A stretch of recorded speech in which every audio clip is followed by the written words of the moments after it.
Radhe Radhe. Hello everyone, let's begin with the episode. तो जो channel पे नहीं है या जिन्होंने अभी तक सब्सक्राइब नहीं किया वो जल्द से चैनल को सब्सक्राइब कर दें। Let's begin with the new episode. क्या अपनी बीवी के साथ भी ऐसी हरकतें ना करूं? कहानी अब तक।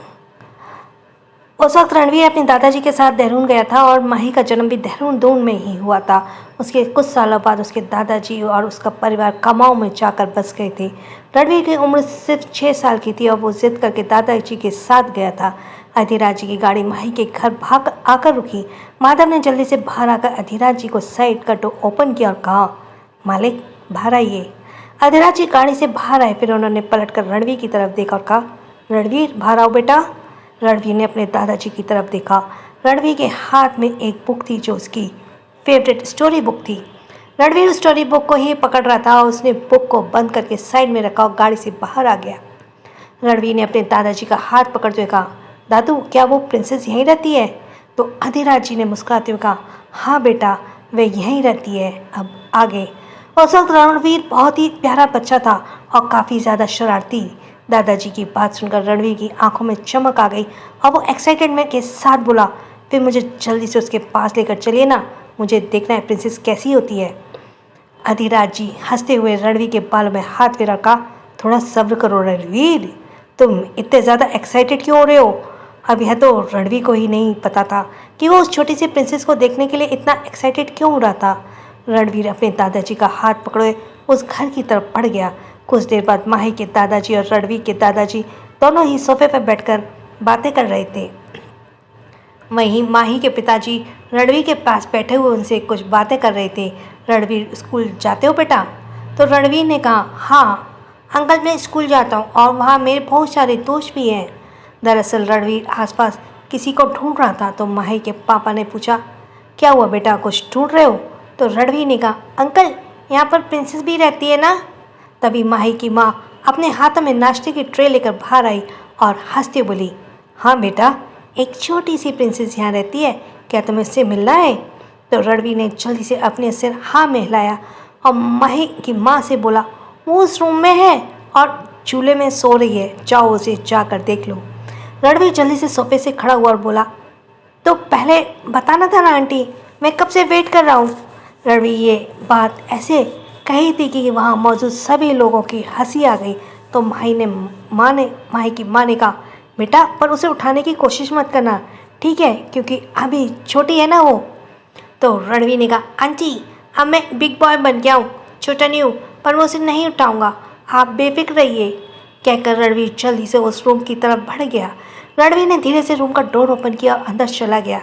जैसे उसकी नज़र बेड के पास ही वाले पालने पर गई, उसके फेस पर एक बड़ी सी स्माइल आ गई और वो जल्दी से उस पालने की तरफ बढ़ा। वो उस पालने के पास जाकर खड़ा हो गया। रणवीर ने देखा कि उस पालने में सोई हुई छोटी सी नन्ही परी नींद में नहीं थी, बल्कि वो जाकर खेल रही थी। उसके छोटे छोटे हाथ और पैर हिलाते हुए बड़ी सी क्यूट लग रही थी। उस छोटी सी परी को देखकर रणवीर तो उसे देखता ही रह गया। तो फिर काफ़ी देर तक ऐसे ही खड़े हुए उसे छोटी सी परी को देख रहा था। वहीं वो छोटी सी परी भी रणवीर को देखकर हंसे जा रही थी। उसकी किलकिलारी पूरे रूम में गूंज रही थी। रणवीर ने उस छोटी सी परी के हाथ को पकड़ा और बोला, तुम मुझे देखकर खुश हो रही हो ना? पता है मैं यहाँ तुम्हारे लिए ही तो आया हूँ। तभी छोटी सी माही ने एक किलकारी भरी, जिसे सुनकर रणवीर के फेस पर स्माइल और बड़ी हो गई। उसने अपनी आंखों में चमक लिए कहा, तुम बहुत प्यारी हो, तुम्हें अपने पास रखूँगा, तुम चलोगी ना मेरे साथ? तो छोटी सी माही ने भी जैसे अपनी किलकारी भरते हुए रणवीर की हाँ में हाँ मिलाई।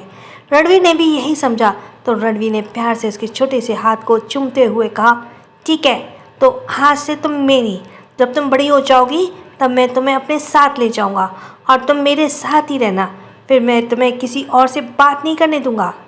अब छोटी सी क्यूट सी परी को भला रणवीर की बातें कहाँ समझ आती, और रणवीर तो उससे ऐसे बात कर रहा था जैसे माही उसकी बातें समझ रही हो। रणवीर को माही इतनी क्यूट लग रही थी, उसका मन हुआ कि वो उसे उठा ले। उसने एक नज़र दरवाजे की तरफ देखा और फिर धीरे से कहा, क्या तुम्हें अपनी गोद में ले लूँ? तो माही और ज़ोर ज़ोर से हाथ पैर हिलाने लगी जैसे कह रही हो कि हाँ। तो रणवीर ने धीरे से माही को अपनी गोद में ले लिया और उसे लेकर बेड पर ही बैठ गया। माही ने भी अपने छोटे से हाथों से रणवीर की टी शर्ट को कसकर पकड़ लिया। रणवीर ने उसके क्यूट से गुलाबी गालों पर हल्का सा पिंच करते हुए कहा, तुम बहुत सॉफ्ट हो, मेरा मन कर रहा है तुम्हें छोटी छोटी गालों को खा जाऊं। क्या मैं चीक्स पर बाइट करूं? अब माही को भला कहाँ इसकी बातें समझ आ रही थी। वो तो अपनी आंखों को टिमटिमाते हुए रणवीर को देख रही थी और मुस्कुराई जा रही थी। हंसने की वजह से माही के गुलाबी गाल और भी ज़्यादा फूले नजर आ रहे थे। रणवीर ने झुककर माही के एक गाल पर किस किया और फिर कहा, ये बात याद रखना कि तुम मेरी हो, ठीक है? अब तुम बड़ी हो जाओगी, मैं तुम्हें लेने आऊँगा और ये हम दोनों का सीक्रेट है, भूलना मत, वरना मैं तुम्हारे छोटे छोटे क्यूट से गालों को बाइट कर लूँगा और तुम्हें उठाकर अपने साथ ले जाऊँगा। रणवीर की बात पर माही ने जोर से किलकारी भरी, जिस वजह से रणवीर को हंसी आ गई। वो काफ़ी देर तक माही के साथ खेलता रहा और उससे बातें भी करता रहा। उसका बिल्कुल भी मन नहीं कर रहा था कि छोटी सी प्रिंसेस को छोड़कर जाए।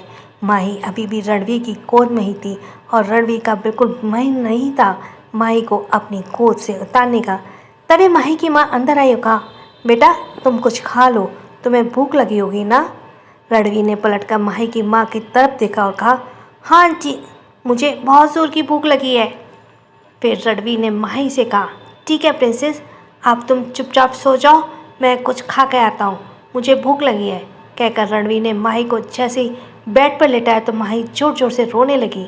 ये देखकर माही की माँ हैरान से बोली, कमाल है रणवीर, माही को अभी से तुम्हारे साथ गहरी दोस्ती हो गई। वहीं रणवीर ने माही को हल्का सा डांटते हुए कहा, चुप प्रिंसेस, ऐसे रोते नहीं। पर माही अभी भी अपने हाथ हिलाते हुए जैसे रणवीर को देखकर रो रही थी, जैसे उसे कह रही हो कि उसे वापस गोद में ले लो। रणवीर भी माही के इशारों को समझ गया और उसने वापस माही को उठा लिया। रणवीर के गोद में आकर माही वापस चुप हो गई तो माही की माँ ने हंसते हुए कहा, अब तो ये तुम्हारी पक्की वाली दोस्त हो गई। जिस पर रणवीर ने कहा, इसलिए तो मैंने इसे कहा है कि इसे तो मैं अपने साथ लेकर जाऊंगा, क्योंकि अब ये मेरी है ना क्यूट प्रिंसेस। अब रणवीर उसे तब तक अपनी गोद में लिए बैठा रहा जब तक कि वो छोटी सी प्रिंसेस रणवीर की गोद में सो नहीं गई। वहीं माही की माँ ने रूम में ही नाश्ता लगाकर रणवीर को अपने हाथ से खिला दिया था। वो समझ गई थी कि जब तक उसकी छोटी सोएगी नहीं वो रणवीर को छोड़ेगी नहीं। माही जब सो गई तो उसकी माँ ने उसे अपनी गोद में लेते हुए कहा, चलो अब ये तो सो गई, मैं इसे पालने में सुला देती हूँ। रणवीर का बिल्कुल मन नहीं था माही को छोड़ने का। उसे तो ऐसा लग रहा था जैसे कोई उसे उसकी कीमती चीज़ से दूर कर रहा हो। कुछ देर में रणवीर अपने दादाजी के साथ वापस लौट गया। पूरे रास्ते रणवीर चुप चुप था। उसे अपनी छोटी सी क्यूट प्रिंसेस की बहुत याद आ रही थी। कई बार उसके दादाजी ने पूछा कि रणवीर ने कोई जवाब नहीं दिया। वो तो मन ही मन यही सोच रहा था कि कब अपनी क्यूट प्रिंसेस को अपने पास लेकर आए। Flashback ends. लेकिन तब के रणवीर और आज के रणवीर में ज़मीन आसमान का अंतर था। वही अंतर आ गया था रणवीर के ऑब्सेशन में। तब मैं रणवीर के ऑब्सेशन में था तो सिर्फ प्यार और केयर, और आज के रणवीर के ऑब्सेशन जो जुनून से भरा था, जिसमें जुनून था, जिद थी और एक पागलपन था, जिसमें माही पूरी तरह से अनजान थी। आदित्य ने जब रणवीर को अपनी सोच में गुम देखा तो पूछा, तुम किस सोच में गुम गए? मैं तुमसे कुछ बात कर रहा हूँ। रणवीर अपनी सोच से बाहर आया और उसने आदित्य से कहा, अभी तुम यहाँ से जाओ। आदित्य ने पूछा, क्यों, क्या हुआ? तो रणवीर ने एक तिरछी स्माइल के साथ कहा, मेरे होने वाली बीवी अकेले में मुझसे मिलने आ रही है। ये सुनकर आदित्य ने चौंकते हुए, क्या क्या माही तुमसे यहाँ मिलने आ रही है? तो रणवीर ने अपनी आईब्रो चढ़ाते हुए कहा, क्यों नहीं आ सकती यहाँ? देखो रणवीर, मुझे ये तो अच्छे से पता है कि तुम कभी किसी लड़की को अपने पास नहीं आने देते, लेकिन मैं भी जानता हूँ कि तुम अंदर से कितने बड़े वाले कमीने हो।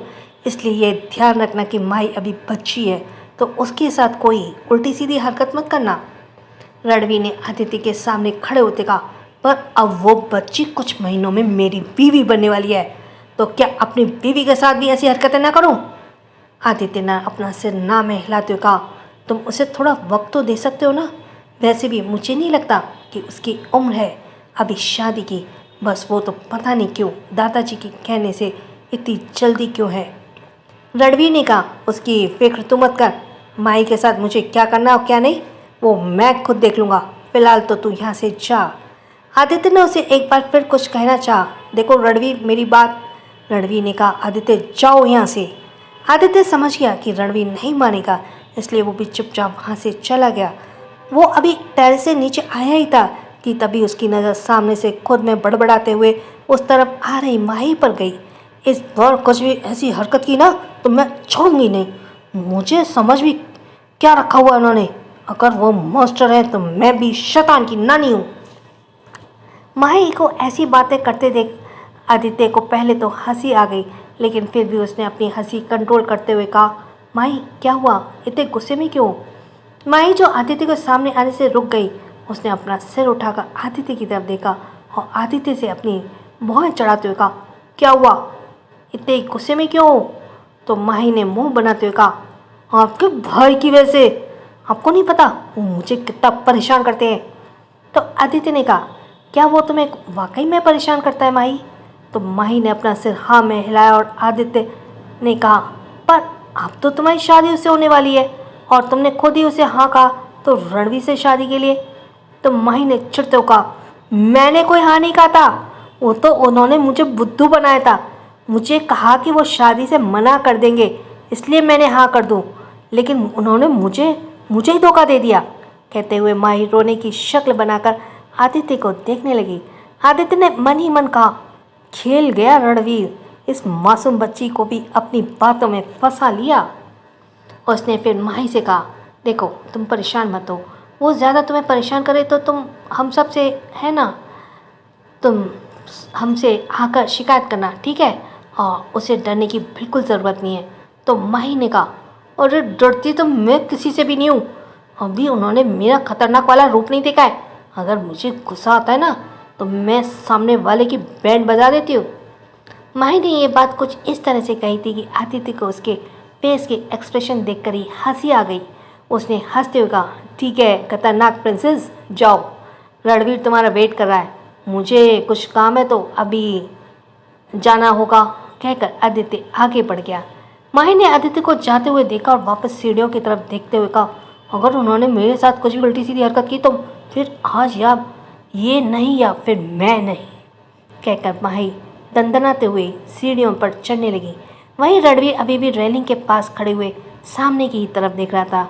उसने अपने दोनों हाथ रेलिंग पर टिकाए हुए थे और वो हल्का सा आगे की तरफ झुका हुआ था। छत पर काफ़ी ठंडी हवा चल रही थी, इस वजह से रणवीर ने जेल से सेट किए हुए बाल अब हवा में बिखरे हुए उसकी फोरहेड को कवर कर रहे थे और इस लुक में भी रणवीर बहुत ही ज़्यादा चार्मिंग नज़र आ रहा था। तभी उसके होठों पे एक छोटी सी स्माइल आई। उसने कहा, आ गई तुम? वही माई जो अभी वहाँ पहुँची थी, उसकी हैरानी की सीमा नहीं रही कि रणवीर को कैसे पता चला कि मैं यहाँ आ गई। रणवीर ने पलटकर माही की तरफ देखा और कहा, तुम्हारी मौजूदगी को मैं बंद आंखों से भी फील कर सकता हूँ। माही रणवीर से थोड़ी दूर पर खड़ी थी। उसने रणवीर से कहा, अब बताइए मुझे यहाँ क्यों बुलाया है? माही ने कदम पीछे लिए और और अपने हाथ दिखाकर रणवीर को रोकते हुए कहा, जो बात करनी है दूर से करना। सॉरी, एक लाइन रह गई। रणवीर ने अपने कदम माही की तरफ बढ़ाते हुए कहा, पहले मेरे पास आओ, फिर बताऊंगा कि क्यों बुलाया है। माही के कदम पीछे के लिए और अपने हाथ दिखाकर रणवीर को रोकते हुए कहा, जो बात करना है दूर से करना, मेरे पास मत आना। फिर भी रणवीर ने अपने कदम बढ़ते बिल्कुल नहीं रोके। वो अभी भी माही की तरफ ही बढ़ रहा था। उसने कहा, तुमसे दूर रहने के लिए तो मैं अपनी बीवी थोड़ी बना रहा हूँ। तो माही ने कहा, तुम मुझे अपनी बीवी नहीं बना रहे हो, वो तो दादाजी ने कहा था, तो मैंने तुमसे शादी के लिए राजी हुई थी, वरना मुझे मनाना अच्छे की बस की बात नहीं है। माही ने बड़े ही एटीट्यूड से कहा। रणवीर ने झटके से माही के कमर में हाथ डाल उसे अपने करीब करते हुए कहा, अच्छा तुम्हें लगता है तुम्हें मनाना मेरे बस की बात नहीं? दरअसल माही ने अभी भी साड़ी ही पहनी हुई थी और रणवीर का हाथ माही की न्यूड कमर के थामे हुए था। रणवीर ने तो ऐसा ही माही के कमर से पकड़कर अपने करीब किया था, पर माही ने जब रणवीर का टच अपनी कमर पर महसूस किया तो उसकी तो ऊपर की सांस ऊपर और नीचे की सांस नीचे हो रही थी और उसके शब्द जो कुछ बोलने वाली थी वो उसके मुंह के अंदर ही दबकर रह गए। वो अपनी आंखें बड़ी किए और पलकों को टमाते हुए रणवीर को देख रही थी। शर्म से उसका चेहरा बिल्कुल लाल होने लगा। माही की हालत देखकर रणवीर धीरे से मुस्कुराया और माही के चेहरे की तरफ देखकर झुक कर कहा, क्या हुआ? अभी तो बड़ा एटीट्यूड दिखा रही थी, अब कहाँ गया तुम्हारा एटीट्यूड? और नीचे धमकी किसे दे रही थी? माही बड़ी मुश्किल से बोली, मैं धमकी कैसे दूँगी? नहीं, मैं किसी को धमकी नहीं देती, मैं तो मासूम बच्ची हूँ ना, मैं तो धमकी देना जानती ही नहीं हूँ।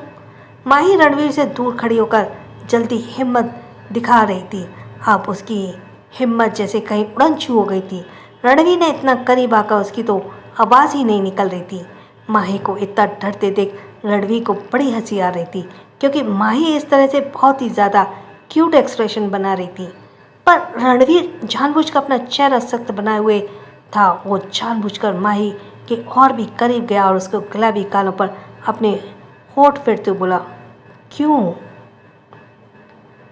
तुमने ही तो कहा था कि मैंने तुम्हें टच ना करूं, वरना। पर इस वरना के आगे क्या माही? बोलो, मैं तुम्हारे सामने हूँ, बताओ ना, क्या करोगी तुम? रणवीर जानबूझकर माही को और भी ज़्यादा परेशान कर रहा था। वहीं माही अपने हाथ में आई और रणवीर को दूर करने लगी। तो तुम मुझसे दूर होकर बात करो ना, ऐसे क्यों बात कर रहे हो? मुझसे ऐसी गंदी बातें मत किया करो, दूर हो जाओ। रणवीर माही के इस एफर्ट को देखकर हंस दिया। उसने अब अपने होठ माही के ईयरलोब पर लेकर उसे हल्के से किस किया और अपनी मैग्नेटिक वॉइस में कहा, दूर रहने के लिए थोड़ी शादी ना कर रहा हूँ तुमसे। और तुम्हें क्या लगता है तुम्हारे होने वाले पति ने तुम्हें अकेले में क्यों बुलाया होगा? क्या सिर्फ बातें करने के लिए? माही अभी भी रणवीर के सीने पर हाथ रख उसे खुद से दूर कर रही थी। तुम मेरे साथ कुछ भी उल्टी सीधी हरकत करोगे ना, मैं नीचे दादी को बता दूंगी और दादू को भी बता दूंगी। माही की बात सुनकर रणवीर ने उसे थोड़ा दूर होते हुए कहा, क्या कहा तुमने कि तुम नीचे जाकर दादू और दादी को सब बताओगी? तुम्हारा होने वाला पति तुम्हारे साथ क्या कर रहा था? दिमाग है या नहीं? तो माही ने भी उसे जवाब देते हुए कहा, है, मुझ में बहुत सारा दिमाग है, बल्कि सब लोग तो मेरी इंटेलिजेंसी की तो दाद देते हैं कि माही बहुत होशियार है, बहुत इंटेलिजेंट है। माही अब अपनी तारीफ करने पर उतर गई थी। रणवीर ने अजीब से एक्सप्रेशन के साथ कहा, और किसने ये कहा है कि तुम बहुत इंटेलिजेंट हो? माही रणवीर से दूर हुई और एक बार फिर से बड़े एटीट्यूड के साथ कहा, सब कहते हैं और कॉलेज में तो सब ये भी बोलते हैं कि माही जैसी इंटेलिजेंट और खूबसूरत कोई नहीं है। अरे अभी कल ही मुझे रोहित ने मैसेज किया था कि माही, मैंने तुम जैसी खूबसूरत लड़की इंटेलिजेंट नहीं देखी है, तुम ब्यूटी विद ब्रेन हो। रणवीर का ध्यान अब माही के इंटेलिजेंट वाले शब्द से हटकर उसकी खूबसूरती पर आ गया और उससे भी ज़्यादा ध्यान माही के मुंह से किसी लड़के के नाम सुनकर, जैसे उसकी सुई उस रोहित के नाम पर लड़के पर अटक सी गई। उसने माही को वापस अपनी तरफ खींचते हुए कहा, कौन है ये रोहित, बोलो। रणवीर ने अचानक से खींचते हुए माही एकदम से चौंक गई, अपनी आंखें बड़ी किए रणवीर को देखने लगी। वहीं रणवीर, जिसका चेहरा कुछ देर पहले तक नॉर्मल नजर आ रहा था, अब उसकी आंखों में एक अलग ही तरह की गहराई थी। उसने धीरे से मगर सर्द आवाज में पूछा, मैंने कहा, कौन है ये रोहित? माही को बड़ा अजीब लगा। उसने कहा, रोहित मेरे कॉलेज में पढ़ता है और मुझे पसंद करता है। वो तो कई बार मेरे सामने प्यार का इजहार कर बैठा है। अरे यहाँ तक कि कॉलेज में कई लड़के तो मुझे कई बार प्रपोज कर चुके हैं। अब माही बेचारी को पता नहीं था कि रणवीर के सामने किसी और लड़के का जिक्र करने से सीधा सीधा उन्हें शहीद करवाने की तैयारियां कर रहा है। वहीं माही के मुंह से और लड़कों के नाम सुनकर रणवीर की पकड़ माही की कमर पर और भी ज़्यादा कसती गई, जिस वजह से माही ने कराते हुए कहा, क्या कर रहे हो, छोड़ो मुझे। रणवीर ने माही को एक कोल्ड लुक देते हुए कहा, आज के बाद तुम्हारी जबान पर किसी और लड़के का नाम नहीं सुनना चाहता मैं, समझी? फिर झटके से माही को छोड़ते हुए कहा, अब जाओ यहाँ से। माही अपनी कमर पर हाथ रख गुस्से से बोली, इसलिए मैं यहाँ नहीं आ रही थी, मुझे पता है कि तुम्हारी हरकतें गंदी है। रणवीर ने उसकी तरफ बढ़ते हुए कहा, जा रही हो या? रणवीर माही के करीब पहुंचता उससे पहले ही माही दरवाजे की तरफ भाग गई, लेकिन दरवाजे के पास रुककर वो वापस पलटी और चिल्लाते बोली, अपना ये वरना अपने पास रखो, मैं डरती नहीं हूँ किसी से, समझे? कहकर माही जल्दी से नीचे भाग गई। दरअसल माही का नेचर ऐसा था कि जैसे वो बोलना होता है ना, वो बोल देती थी और बक करते वक्त वो किसी की भी सोचती नहीं थी कि किससे सामने क्या बोल रही हूँ। वहीं रणवीर ने जानबूझकर माही को वहाँ से जाने दिया क्योंकि रणवीर नहीं चाहता था कि वो माही पर गुस्सा करे, क्योंकि रणवीर अपने गुस्से से भी अच्छे से वाकिफ था। वो गुस्से में आकर लोगों को बहुत बुरी तरह से हर्ट करता था। रणवीर ने वहीं कॉफ़ी टेबल पर रखी हुई सिगरेट के पैक से एक सिगरेट निकाली और उसे सुगला कर स्मोक करने लगा। वो फ्रस्ट्रेशन में बोला, किसकी इतनी हिम्मत हो गई, और ये रोहित कौन है, पता लगाना पड़ेगा। तभी रणवीर का फ़ोन रिंग करने लगा। रणवीर ने पॉकेट से फ़ोन निकाला, उसकी स्क्रीन पर शो रहे नंबर को देखा, जिसे देखकर रणवीर की आंखों के भाव बदल गए। उसने फ़ोन पिक करके कान पे लगाया। सामने वाले की बात सुनकर रणवीर ने कहा, पकड़ कर लेकर आओ उसे, मैं अभी पहुंच रहा हूं। उसने फ़ोन डिस्कनेक्ट किया और एक लंबा सा सिगरेट का कश लेने के बाद उसने सिगरेट को फर्श पर फेंका और अपनी जूते की नोक से उसे रौंद कर आगे बढ़ गया। एक अंडर कंस्ट्रक्शन बिल्डिंग में 5th फ्लोर पर कुछ आदमियों ने एक आदमी को पकड़ा हुआ था। उसमें से 2 आदमी उस आदमी की बुरी तरह से लातों से मार रहे थे, जिस वजह से फर्श पर पड़े उस आदमी की चीख निकल रही थी। वो काफ़ी लहूलुहान नज़र आ रहा था और इसे देखकर लग रहा था कि काफ़ी देर से उसे टॉर्चर किया जा रहा है। तभी उसके कानों में रणवीर के सर्द आवाज़ गूंजी, छोड़ो उसे। रणवीर का ऑर्डर मिलते ही उसके आदमी पीछे जाकर खड़े हो गए। रणवीर ने अपने कदम उस आदमी की तरफ बढ़ाए और एक नज़र उसे देखने के बाद उसने अपने आदमी से पूछा, कुछ उगला कि नहीं? तो उसके आदमी का, सर हम काफ़ी देर से टॉर्चर कर रहे हैं, पर ये 1 नंबर का ढीठ है, टूट ही नहीं रहा है। रणवीर ने उस आदमी की तरफ देखा जो फर्श पर अधमरा पड़ा हुआ था, करहा रहा था। उसने फिर अपने आदमी से कहा, ऐसे लोग भी टूटते हैं, रुको, बस उसकी दुखती नस को दबाने की ज़रूरत है। वो उस अधमरे पड़े हुए आदमी के सामने पंजों के बल बैठा और उसके बालों को खींचकर उसका सिर ऊपर उठाते हुए कहा, हाँ तो गुप्ता देख, अभी शराफत से पूछ रहा हूँ, तो बता दे कि वो हमें कहाँ मिलेगा, वरना तेरी हलक से निकलवाने के और भी कई तरीके हैं मेरे पास। गुप्ता जो दर्द की वजह से बड़ी मुश्किल से बोल पा रहा था, उसने अपनी दर्द भरी आवाज़ में कहा, तुम कितनी भी कोशिश कर लो, तुम मेरी जान भी ले लो, तब भी मैं नहीं बताऊंगा। रणवीर उसकी बात सुनकर रूथलेस स्माइल के साथ बोला, तू क्या, तेरे पुरखे भी बताएंगे? वैसे मैंने सुना है कि तेरी बेटी बहुत खूबसूरत है, क्यों गुप्ता, सही कहा ना मैंने? रणवीर की बात सुनकर गुप्ता जो बड़ी मुश्किलों से आंखें खोल रहा था, अचानक अपनी आंखें फटी की फटी रह गई। रणवीर समझ गया कि उसने सही नस पकड़ी है, लेकिन गुप्ता ने जल्दी से अपनी घबराहट छुपाते हुए कहा, मेरी तो कोई बेटी ही नहीं है, तुम किसकी बात कर रहे हो? मेरी तो कोई बेटी ही नहीं है, तुम किस बेटी की बात कर रहे हो? रणवीर ने हंसते हुए कहा, गुप्ता जितना तू अपने बारे में नहीं जानता ना, उससे ज़्यादा मैं जानता हूँ। अपनी बेटी को दुनिया के सामने छुपाए बैठा है ना, जो देहरादून के हॉस्टल में पढ़ती है। चल अब जल्दी से बोल कि वो मुझे कहाँ मिलेगा, वरना तेरी बेटी के साथ क्या क्या होगा उसका तो अंदाज़ा भी नहीं लगा सकता। कहकर रणवीर ने उसे झटके से छोड़ दिया और खड़े होकर राका से कहा, मुझे लगता है कि इसे अपनी बेटी की बिल्कुल परवाह नहीं है, और जब इसे परवाह नहीं है तो हमें क्यों परवाह करें, जाओ और उसे उठाकर ले आओ। रणवीर की बात सुनकर गुप्ता के शरीर में तो जैसे एकदम से जान सी आ गई। वो जल्दी से रणवीर के पास घुटने के बल बैठा और लगभग गिड़गड़ाते हुए बोला, नहीं, उसे कुछ मत कहना, उसका इन सब में कोई लेना देना नहीं है, प्लीज़ उसे छोड़ दो। रणवीर ने गुप्ता की तरफ देखते हुए कहा, अपनी कमज़ोरी दुनिया के सामने छुपाए बैठा था, मुझे चैलेंज कर रहा था कि तू टूटेगा नहीं, आ गया ना अपनी औकात पर। अब जो इन्फॉर्मेशन हमें चाहिए वो चुपचाप मेरे आदमियों को दे, वरना अपनी बेटी को भूल जा। कहकर रणवीर ने एक नज़र अपने आदमी की तरफ देखा। उसका आदमी उसके इशारे को समझ गया। उसने धीरे से अपना सिर हाँ में हिलाया तो रणवीर वहाँ से चला गया। नेक्स्ट, अब एक बड़े से मैंशन के सामने आकर एक काली कार आकर रुकी।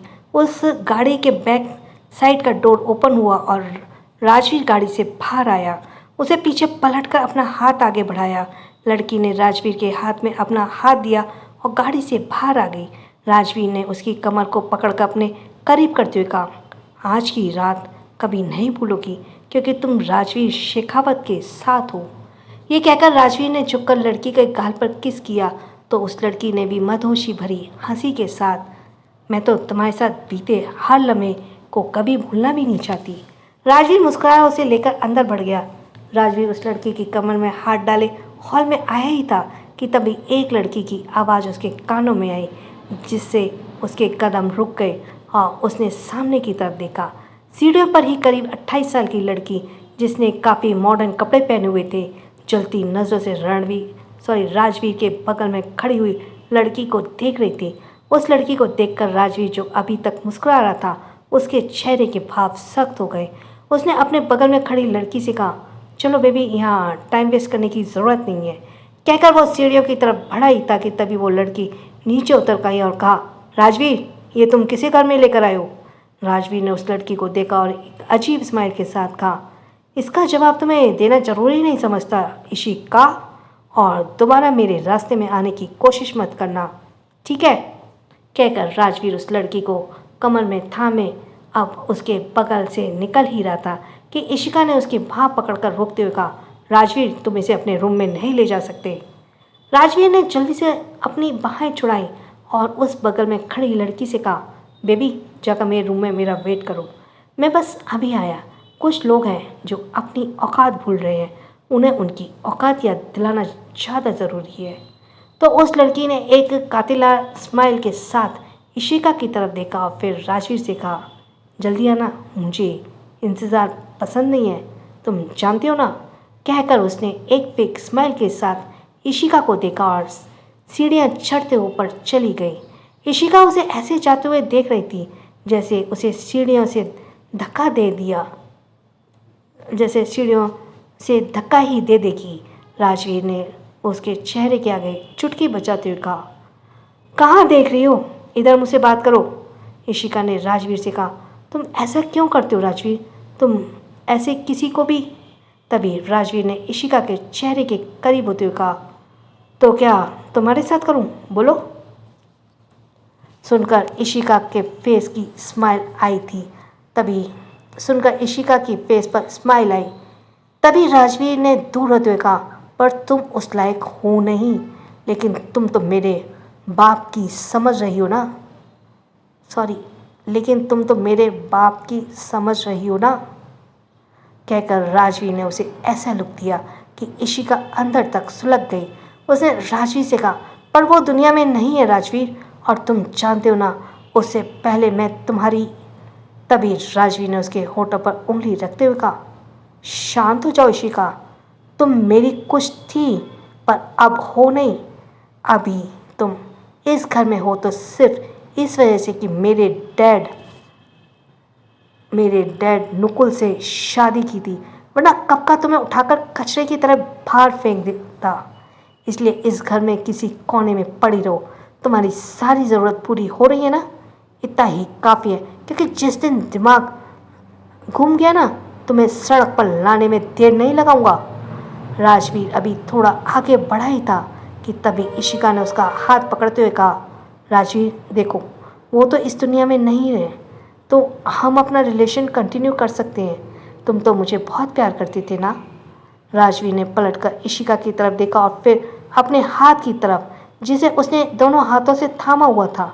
राजवीर ने झटक से अपना हाथ छुड़ा कहा, प्यार, माय फुट। और जिस प्यार की तुम दिखाई दे रही हो ना, तुम मेरे साथ रिलेशन में रहते हुए तुम मेरे बाप के साथ, याद है कि याद दिलाऊं, तुम ना किसी की बीवी बनने लायक हो और ना किसी की गर्लफ्रेंड।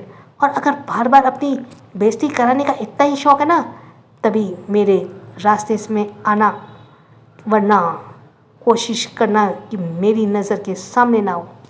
राजवीर ने उसे देखा और वहाँ से चला गया। इशिका गुस्से से बोली, राजवीर, ये तुम सही नहीं कर रहे हो, तुम्हारी लाइफ में सिर्फ इशिका रह सकती है, कोई और नहीं। कोई भी लड़की तुम्हारे बिस्तर तक पहुँच सकती है, लेकिन दिल तक तो सिर्फ इशिका ही पहुँच पाई है। अदिति आंटी के सामने बैठे हुए रोई जा रही थी। आंटी ने उसे पानी पिलाते हुए कहा, बस करो अदिति, कितना रोगी बेटा, इस हालत में तुम्हारा रोना ठीक नहीं है। अदिति ने सिसकते हुए कहा, आंटी पर वो सारे पैसे मैंने बड़ी मुश्किल से जोड़े थे, आपको पता है ना मैंने कितनी मेहनत की थी। तो आंटी ने कहा, बेटा मैं सब जानती हूँ, देखो तुम मुझसे पैसे ले लो। तो अदिति ने कहा, नहीं आंटी मैं आपसे कोई हेल्प नहीं लूँगी, आपने अपनी शॉप में मुझे काम दिया, इसी वही काफ़ी है, और मुझे अपना वो घर भी दिया, वरना मैं कहाँ जाती, मेरे पास तो कुछ भी नहीं था ना। आंटी ने प्यार से अदिति के सिर पर हाथ फेरते हुए कहा, बेटा क्योंकि मैं तुम्हें अपनी बेटी की तरह मानती हूँ इसलिए मैंने तुम्हारी हेल्प की, और अभी भी इसलिए कर रही हूँ। अदिति ने आंसू पोंछते हुए कहा, आंटी अभी तो डिलीवरी में काफ़ी वक्त है, मैं एक काम करती हूँ, कोई पार्ट टाइम जॉब कर लेती हूँ ताकि थोड़ी और इनकम हो जाए। आंटी ने उसे डांटते हुए कहा, तू पागल हो गई अदिति, इस हालत में पहले ही तुम बहुत काम कर रही हो और पार्ट टाइम जॉब की बात भी कर रही हो, तुम्हें अपनी सेहत का ध्यान रखना है कि नहीं। अदिति ने कहा, आंटी काम करने से कोई बीमार नहीं होता है, पर पता है ना प्रेगनेंसी में काम करना अच्छा होता है। आंटी ने अपना माथा पीटते हुए कहा, अदिति मैं तुमसे बड़ी हूँ और इस बारे में तुमसे ज़्यादा जानती हूँ, तुम कोई भी एक्स्ट्रा लोड नहीं लोगी। अच्छा ठीक है, तुम्हें ज़्यादा इनकम की ज़रूरत है ना, तो मैं तुम्हें एक काम बता सकती हूँ जहाँ तुम्हें ज़्यादा मेहनत भी नहीं करनी होगी और इनकम भी अच्छी होगी। अदिति ने आंखों में चमक आ गए पूछा, सच्ची आंटी कौन सा काम है। आंटी ने कहा, बेटा मेरा एक रिश्तेदार है, उसका रेस्टोरेंट है, उसे रिसेप्शनिस्ट की ज़रूरत है, मुझे 2 दिन पहले ही उसने बताया कि अगर कोई लड़की हो तो उसकी नज़र में तो भेज दो। अदिति ने खुश होकर कहा, आंटी मैं रिसेप्शन का काम अच्छे से संभाल सकती हूँ, मैंने पहले भी होटल में एक काम। कहते कहते अदिति रुक गई, जैसे उसे कुछ याद आया, और फिर उसने दोबारा कहा, आंटी मैं पहले भी एक काम कर चुकी हूँ, क्या वो जॉब मुझे दिलवा सकती हैं। अदिति की बात सुनकर आंटी ने थोड़ा सोचते हुए कहा, पर अदिति एक बात और है जो शायद तुम्हें पसंद नहीं आएगी। अदिति ने पूछा, क्या आंटी। दरअसल इस रेस्टोरेंट में बार भी चलता है और तुम्हें वो पता है ना, बार में कई तरह के लोग आते हैं। तो अदिति ने कहा, तो उससे मुझे क्या लेना देना आंटी, मुझे तो रिसेप्शन पर बैठना है ना, मैं इस काम को कर लूँगी। फिर आंटी ने मुस्कुराते हुए कहा, फिर ठीक है, अगर तुम्हें किसी भी तरह की प्रॉब्लम नहीं हो तो तुम मुझसे या फिर मेरे सिस्टर से कह सकती हो, बाकी मैं सब समझा दूँगी, तुम्हें किसी भी तरह की दिक्कत का सामना नहीं करना पड़ेगा। अदिति ने कहा, ठीक है आंटी, आप आज ही उनसे बात कर लीजिए, कहीं ये जॉब किसी और को ना दे दें। आंटी ने कहा, ठीक है मैं आज उससे बात करती हूँ, बल्कि काम करते हैं ना हम लोग, अभी चलते हैं उनसे मिलने के लिए। अदिति ने कहा, पर आंटी शॉप बंद करनी पड़ेगी। आंटी ने कहा, तुम्हारे लिए इतना तो चलता है ना, चलो मेरे साथ, थोड़ा सा काम है उसे निपटा लेती हूँ, फिर हम चलते हैं। कुछ ही देर बाद मृदुला जी ने मैनेजर से कहा, देखो आलोक, अदिति बहुत अच्छी लड़की है और बहुत मेहनती भी, और उसे बहुत ज़रूरत है एक अच्छी जॉब की। तुमने मुझसे कहा था ना कि तुम्हें एक मेहनती लड़की की ज़रूरत है जो रिसेप्शन संभाल सके। आलोक ने अदिति की तरफ देखते हुए कहा, पर आंटी ये तो प्रेग्नेंट है ना, क्या ये इस काम को संभाल पाएगी। अदिति ने कहा, सर मैं सारा काम अच्छे से संभाल लूँगी, आप उसकी चिंता मत कीजिए, आपको शिकायत का कोई मौका नहीं दूंगी। मृदुला जी ने अदिति के साथ देते हुए कहा, हाँ आलोक ये बहुत होशियार है और सारे शॉप का भी काफ़ी सारा काम यही संभालती है और बहुत ज़्यादा मेहनती भी है, तुम इसे एक मौका देकर देखो, मेरे कहने से ही सही। आलोक ने कुछ सोच कर कहा, ठीक है आंटी, आप कह रही हैं तो मैं इसे मौका देता हूँ। फिर अदिति से कहा, हाँ तो मिस अदिति आपको कल से ही जॉब पर आना होगा, बाकी का सारा काम आपको मेरी असिस्टेंट स्नेहा बता देगी। कहकर आलोक ने एक नंबर डायल किया। कुछ ही देर बाद एक लड़की अंदर आई, वो आलोक से तो आलोक ने उस लड़की से कहा, स्नेहा ये अदिति है, कल से रिसेप्शन का काम यही संभालेगी, तो तुम उसे सारा काम समझा देना। स्नेहा ने अदिति को देखा और फिर आलोक से मुस्कुराते हुए कहा, जी सर आप चिंता मत कीजिए, मैं इसे सब समझा दूंगी। मृदुला जी ने अब अदिति से कहा, लो हो गई तुम्हारी प्रॉब्लम सॉल्व, मिल गई तुम्हें जॉब, अब तो तुम खुश हो ना। अदिति ने स्माइल करते हुए अपना सर हाँ में हिलाया और मृदुला जी ने आलोक से कहा, ठीक है आलोक अब हम चलते हैं, कल अदिति वक्त पर रेस्टोरेंट आ जाएगी। आलोक ने हाँ में सिर हिलाया तो अदिति मृदुला जी के साथ कैबिन से बाहर आ गई। अदिति ने मृदुला जी के साथ हाथ थामते हुए कहा, थैंक यू आंटी, आप मेरी लाइफ में किसी फरिश्ते से कम नहीं हैं। आपने उस वक्त मुझे सहारा दिया है जब मैं अकेली पड़ गई थी और मेरे परिवार में मेरा साथ छोड़ दिया था। मृदुला जी ने प्यार से अदिति के गाल पर हाथ रखते हुए कहा, मैंने कहा ना, मैं तुम्हें अपनी बेटी की तरह मानती हूँ, तो इतना करना तो बनता है। चलो अब घर चलते हैं, तुम भी काफ़ी थक गई होगी ना। कुछ ही देर में मृदुला जी और अदिति दोनों ही ऑटो पकड़कर घर के लिए निकल गए। माही दूसरी तरफ, माही दादी के रूम में उनकी गोद में सिर रखे हुए लेटी हुई थी। दादी प्यार से उसके बालों को सहला रही थी। तभी निया भी दादी के रूम में आई और वो भी दूसरी साइड सिर रखकर वहाँ लेट गई। माही ने निया की तरफ देखा और कहा, तुम यहाँ आकर क्यों लेटी हो? तो निया ने कहा, क्यों, मेरी दादी नहीं है क्या, खाली तुम्हारी है? तो माही ने कहा, हाँ मेरी दादी है। फिर दादी की तरफ देखते हुए कहा, दादी आप सबसे ज़्यादा प्यार मुझसे करती है ना? तो दादी ने हंसते हुए कहा, मैं तो सबको प्यार करती हूँ। तो माही ने जिद करते हुए कहा, नहीं, आप पहले से ये बताइए कि सबसे ज़्यादा प्यार मैं माही से करती हूँ। निया ने दादी से कहा, बोलिए दादी, बोल दीजिए दादी, वरना इस बात पर भी उसकी आंखों में गंगा यमुना बहने लगेगी। माही ने तिरछी नज़रों से निया की तरफ देखा और कहा, तुम कुछ ज़्यादा नहीं बोल रही हो? आज 3 एपिसोड्स हो गए। Thanks for listening. जिसका सब्सक्राइब करना रहेगा वो जल्द से सब्सक्राइब कर दे। छोटों को प्यार, बड़ों को सम्मान। राधे राधे।